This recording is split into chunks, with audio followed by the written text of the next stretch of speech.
I want to show you a little bit about what the Dutch results look like, what the tests look like. So you get several pages of results with different markers. So I kind of want to start just by looking at here this saliva free cortisol pattern. So as you can see here, we're looking at this patient result, and we have these upper and lower limits. The blue line here is where our patient values are. And this one actually looks pretty good. You kind of have this cortisol rise as you wake up in the morning and then kind of wanes off in the evening and stays within those limits.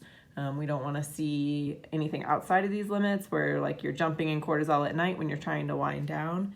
And that's when we would start to incorporate different lifestyle changes. Adaptogens are really important there, and then some adrenal herbs as well. The organic acids show some pretty important neurotransmitters as well as markers of deficiencies. B12, B6 are really important ones. I also really like that they have the melatonin, and then the norepinephrine, epinephrine metabolites are really nice to have as well.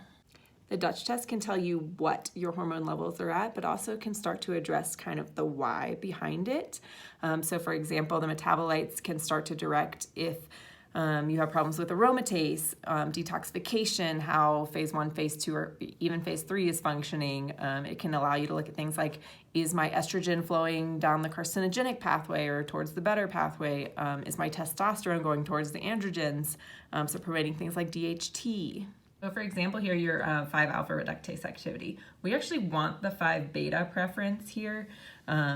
This is what's going to be best for stopping any symptoms of hirsutism, which is a big presentation with PCOS, things like acne, facial hair growth, weight gain. And of course, PCOS is more androgenic, so it tends to go towards the 5-alpha preference.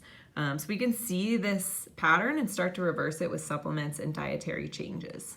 So your estrogen, as it's detoxed, can go down this green protective pathway, be properly detoxified and eliminated, but you also have this other pathway here, and it's kind of more of a carcinogenic pathway as the estrogen is transformed. And what you don't want is estrogen going down this pathway, creating free radicals, oxidative damage, inflammation, increasing your risk for cancer.